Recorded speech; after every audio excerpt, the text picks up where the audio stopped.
Hello, coaches! Welcome back to another episode of Coach Better Spotlight. Today, we're chatting about the differences between working with individuals and working with teams. We have 4 of our superstar coaches from the podcast, Tim, Ben, Kim, and Maggie, so you get a wide range of perspectives and experiences. This conversation is actually a continuation of our last team podcast where we talked about the differences between working with adults and working with students.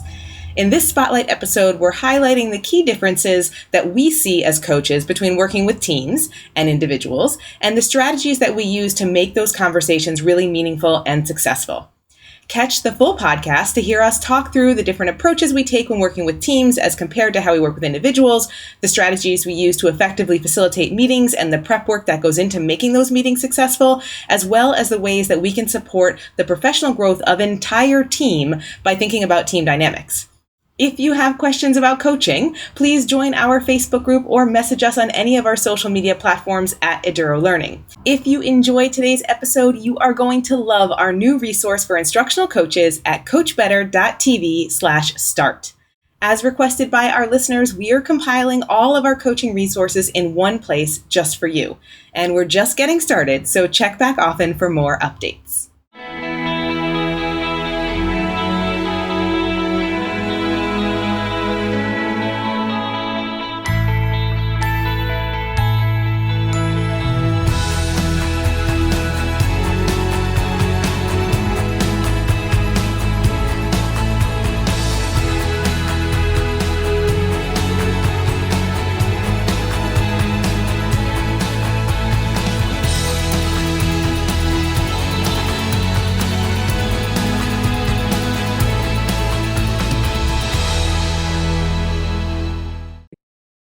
All right, welcome back to another episode of Coach Better. Today, I am super excited to be here with a team of our coaching experts from the Coach Better podcast, and I'm going to ask each of you to please introduce yourselves, and then we'll start our conversation today. That's kind of something that we left off wanting to talk about at the end of our last meeting, and now we're picking it up and chatting about it here.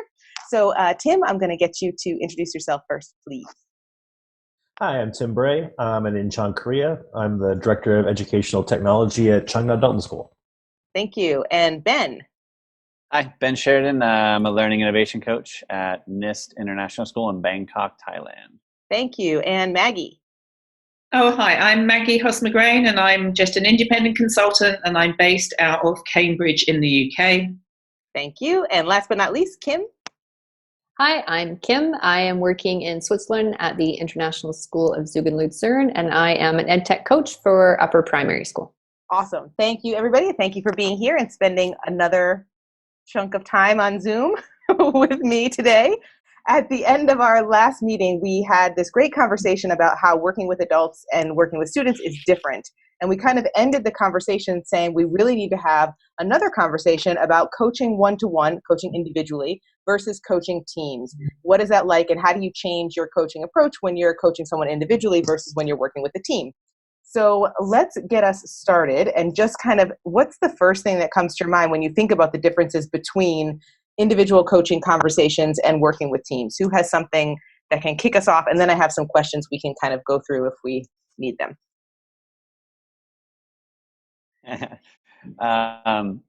For me, I think when I think about coaching teams, I'm much more, I don't know if this is good or bad, but I plan a lot more when I'm coaching teams, and I use a lot more tools. When I go into one-to-one meetings, I tend to have sort of a routine that I like to follow, and I leave it a little bit more open. But when I'm in a team situation, I definitely plan a lot more. I have very specific things I bring, and one tool can be used if we want to go this way, or one tool can be used if we want to go that way. But I definitely have something in mind when I go in. I would say for me, if I'm coaching an individual, it's much easier for me to stay in coaching mode. And if I'm coaching a team, I tend to switch a lot between different roles. So most of the time, if I'm coaching a team, it's during a collaborative planning meeting.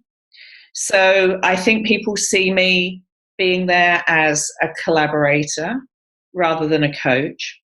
And sometimes they see me as being the expert, especially if they know what they want to do, but they don't really know how to do it or what tools might be useful for them.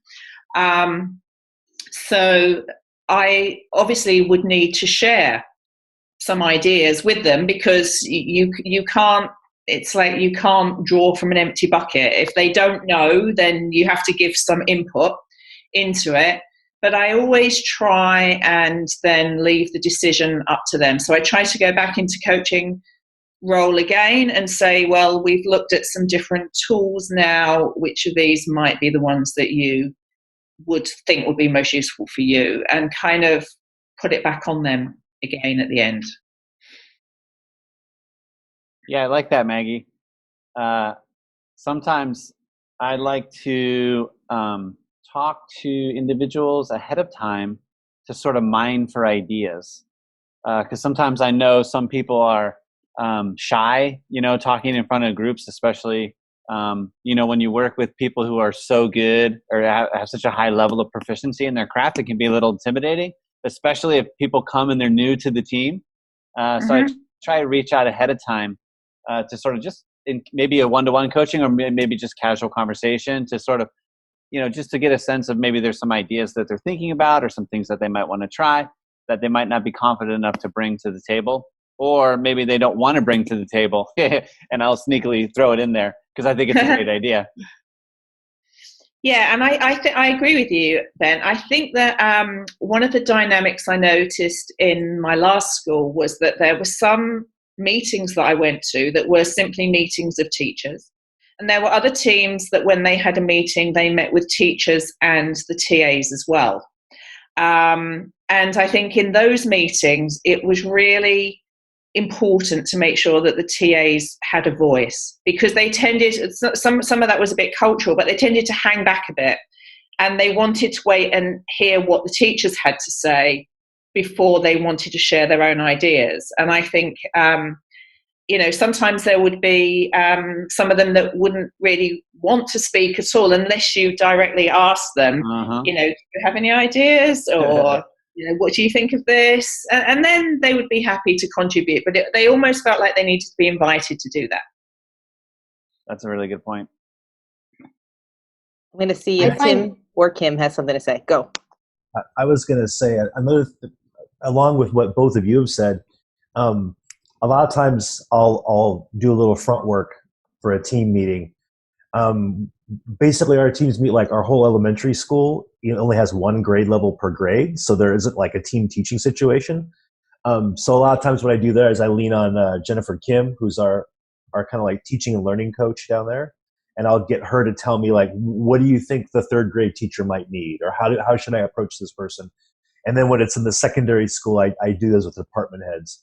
And I do some of that to find out a little bit of that background information about, like, as an outsider coming into your group, what do you want me to say to them? Because sometimes I find like within a department, there can be something that's kind of a sensitive issue, and it's easier for someone else to come in and kind of bring that up than it is for the actual department head to do it. Mm-hmm. And so a lot of times I get used in that way.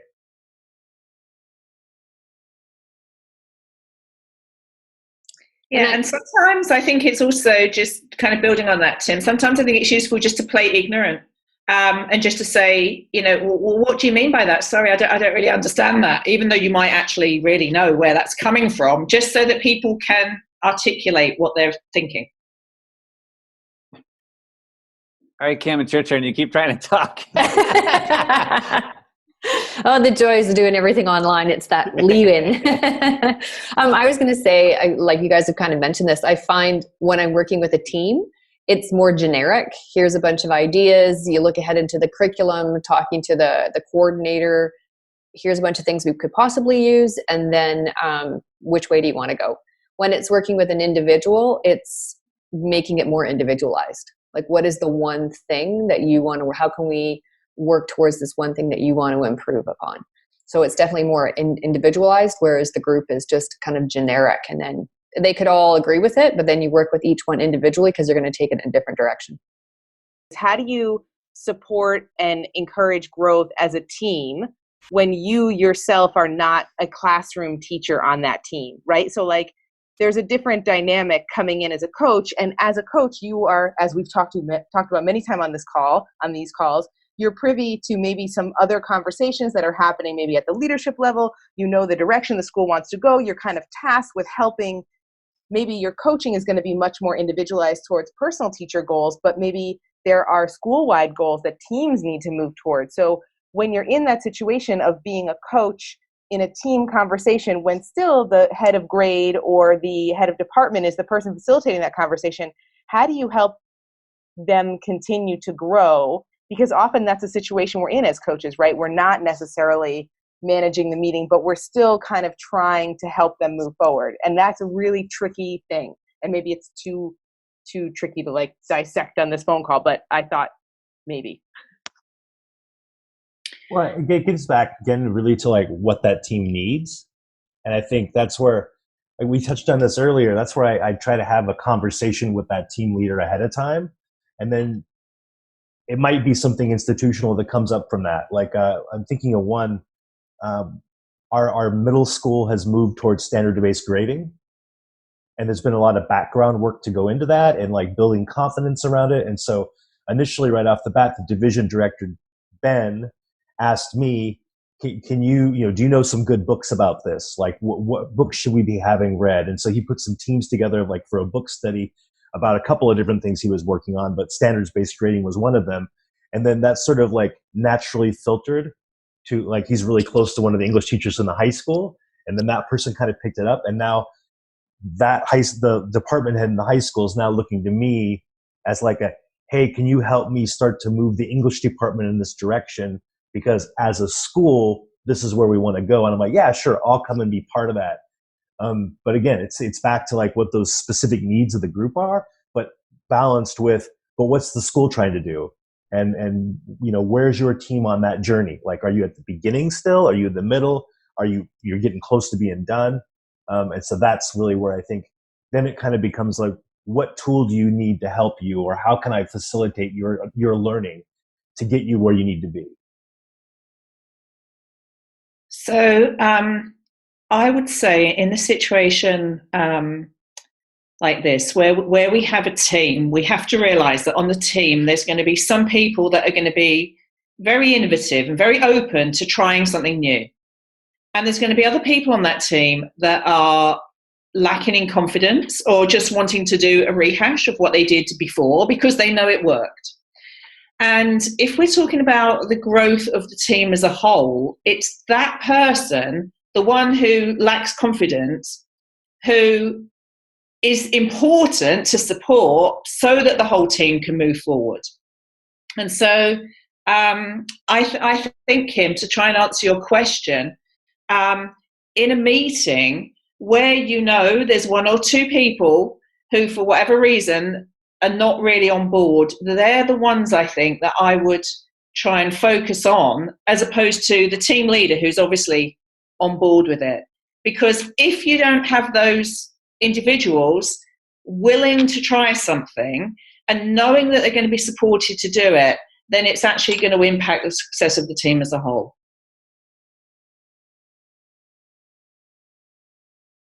Okay, so I really appreciate both of those comments. I always appreciate all of your comments, but I think those two different approaches are really interesting to talk about, right? Because there's the way that Tim is talking about it, which is like the individual head of department has an understanding of where they want to take their team, because every team has their own goals and they're at where they're at for the school goals. And so kind of working with the head of department as an individual can help you then spread that work to the team, right? Because maybe even you're not even saying anything in the meeting, but you've had that individual conversation with the head of department and they're kind of implementing the ideas that you brought up. So like that's one concrete way to help a team move forward.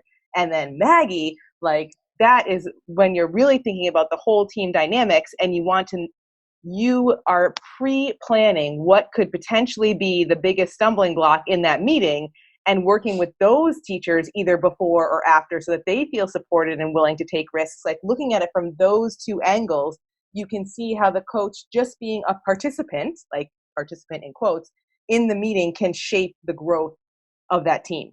which is super cool. Yeah, and I think as you were talking, Maggie, I was reminded we've been using this project tuning protocol, and it's a great way to look at what you've already done. I think Kim, you mentioned this too earlier. Like, what have we already done? You know, what do we want to change? But the project tuning protocol, it pulls in people from outside the team. So you can pull in like someone from high school English or, you know, physics. You bring in some students. That's part of the protocol who have gone, maybe who did it last year. So you bring them in, or some students current year. And then the people who, you know, who are on the team, they pitch the project or unit, and then they sit back and everybody else discusses the unit and all what cool things could be done, right? And then they get some time to ask questions or clarify, you know, some things that they heard. And then at the end of the meeting, that's what they have to then take to the next meeting to move forward with. So it sort of removes them from the, you know, for a moment, the central planning of what's going to happen. So they actually have what they already did. Then they, you know, give it away, and all these other people with unique perspectives build on their work and then share it back with them. So I found that sort of is an interesting way to sort of elevate sort of projects, but from new perspectives. And, you know, especially when you get kids in there, I mean, they always come up with the best ideas, right? And so no one's good. So they're always going to come up with something awesome. So it's kind of a win for everybody.